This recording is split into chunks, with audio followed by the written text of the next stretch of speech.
नमस्कार छात्रों, मैं अध्यापक कैलाश पाटिल। आज हम 12वीं के पाठ्यक्रम में से छठवां पाठ पाप के 4 हथियार, जो लेखक कन्हैयालाल मिश्र प्रभाकर द्वारा रचित है, का अध्ययन करेंगे। सबसे पहले हम प्रमुख कृतियां देखते हैं। धरती के फूल कहानी संग्रह, जिंदगी मुस्कुराई, बाजे, पायलिया की घुंघरू, जिंदगी लहाई, महके आंगन, चहके द्वार, निबंध संग्रह, दीप जले, शंख बजे, माटी हो गई सोना, सस्मरण एवं रेखा चित्र आदि। विधा परिचय। निबंध का अर्थ है विचारों को भाषा में व्यवस्थित रूप से बांधना। हिंदी साहित्य शास्त्र में निबंध को गद्य की कसौटी माना गया है। निबंध विधा में जो पारंगत है वह गद्य की अन्य विधाओं को सहजता से लिख सकता है। निबंध में वैचारिकता का अधिक महत्व होता है तथा विषय को प्रखरता से पाठकों के सम्मुख रखने की सामर्थ्य होती है। पाठ परिचय। प्रत्येक युग में विचारों को, दार्शनिकों, संतों, महापुरुषों ने पाप, अपराध, दुष्कर्मों से मानव जाति को मुक्त दिलाने का प्रयास किया, परंतु विडंबना यह है कि आज भी विश्व में अन्याय, अत्याचार, भ्रष्टाचार, पाप और दुष्कर्मों का बोलबाला है और मनुष्य जाने अनजाने इन्हीं का समर्थक बना हुआ है। समाज संतों, महापुरुषों की जयंतियां मनाता है, जय जयकार करता है, उनके स्मारकों का निर्माण करवाता है, परंतु उनके विचारों को आचरण में नहीं उतारता।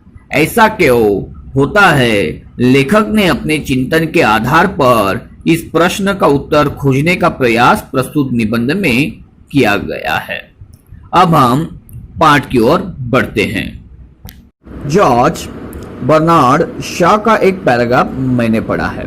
यहाँ पर लेखक कन्हैयालाल मिश्र प्रभाकर कहते हैं कि मैंने जॉर्ज बर्नार्ड शॉ का एक पैराग्राफ मैंने पढ़ा है। अब देखिए जॉर्ज बर्नार्ड शॉ कौन है?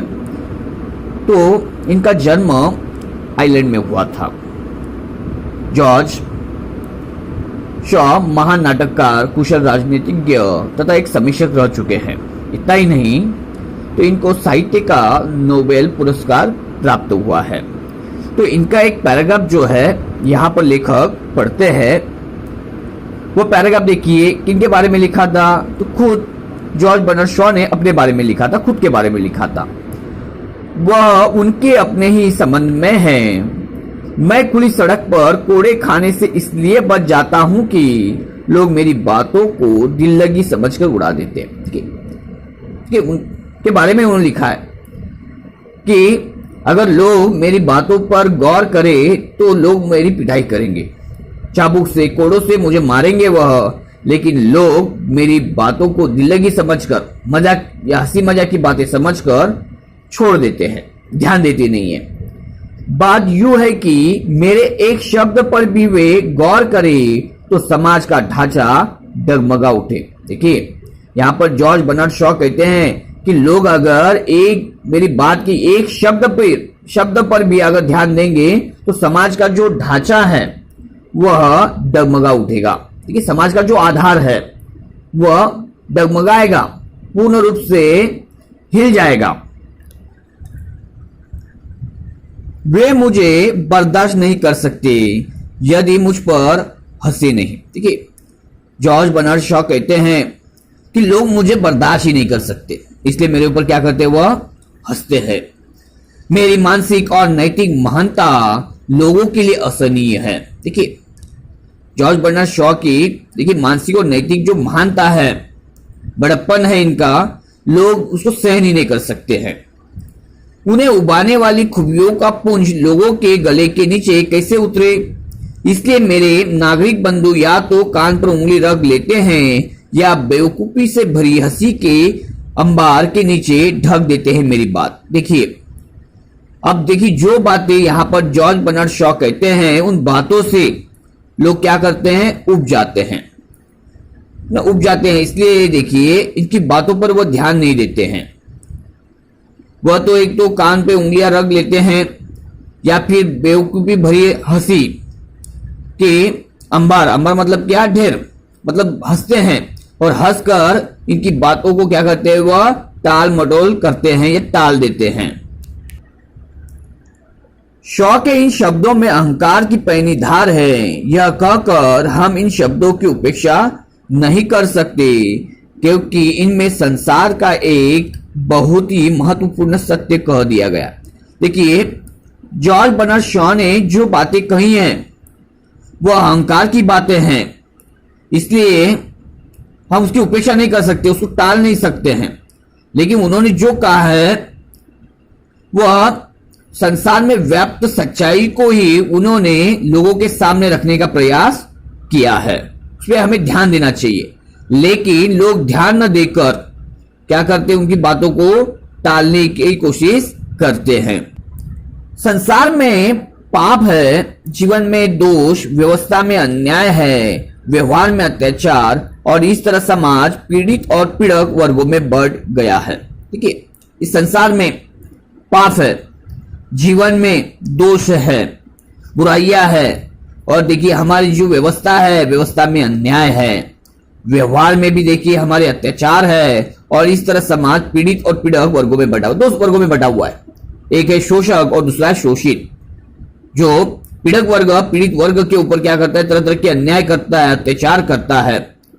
अब सुधारक आते हैं, जीवन की इन विडंबनाओं पर घनघोर चोट करते हैं। अब देखिए, सुधारक आते हैं, समाज में व्याप्त बुराइयों को नष्ट करने के लिए इन विडंबनाओं के साथ वह देखिए युद्ध करते हैं, ताकि समाज में व्याप्त इन बुराइयों को वह समाज को क्या कर सके, समाज में व्याप्त बुराइयों को नष्ट कर सके।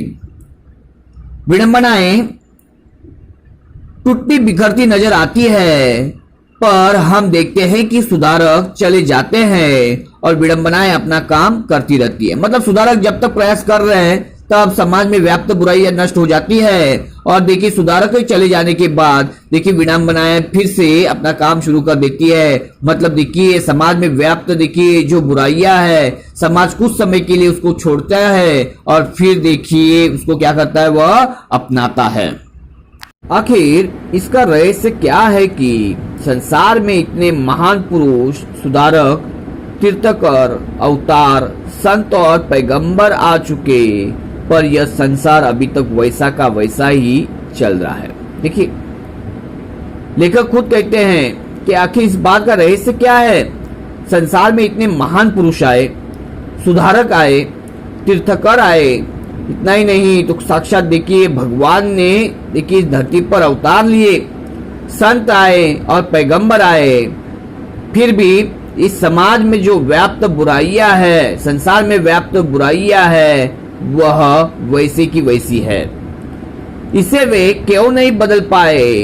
दूसरे शब्दों में, जीवन के पापों और विडंबनाओं के पास वह कौन सी शक्ति है जिससे वे सुधारकों के इन शक्तिशाली आक्रमणों को झेल जाते हैं और टुकड़े टुकड़े होकर बिखर नहीं जाते। देखिए, वे कहते हैं कि इतने सुधारक आए, महान पुरुष आए, तीर्थकार आए, तरह देखिए भगवान ने भी अवतार लिए, संत आए, पैगंबर आए, लेकिन समाज में व्याप्त जो बुराइयां है वो नष्ट नहीं हुई।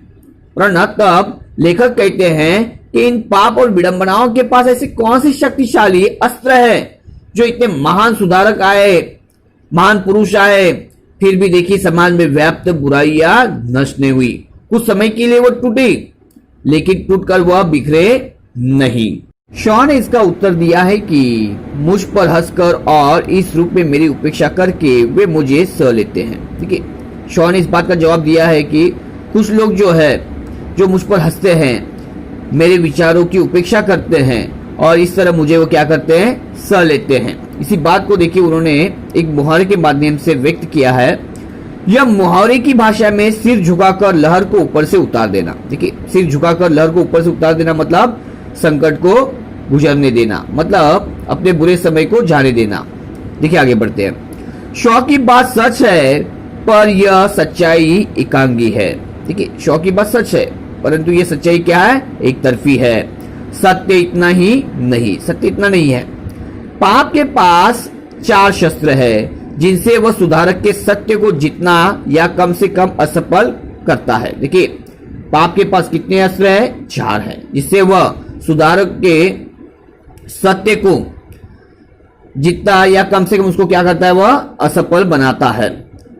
मैंने जीवन का जो थोड़ा बहुत अध्ययन किया है उसके अनुसार पाप के 4 शस्त्र इस प्रकार है। देखिए यहाँ पर जॉर्ज बर्नार्ड शॉ कहते हैं कि मैंने जीवन का जो अध्ययन किया है उसके अनुसार पाप के 4 शस्त्र है वो इस प्रकार है। पहला है उपेक्षा, किसी को टालना मटोलना, निंदा, किसी की बुराई करना, हत्या, वध, और श्रद्धा मतलब किसी पर विश्वास या भरोसा कर लेना। इस प्रकार देखिए ये पाप के 4 शस्त्र है या हथियार है।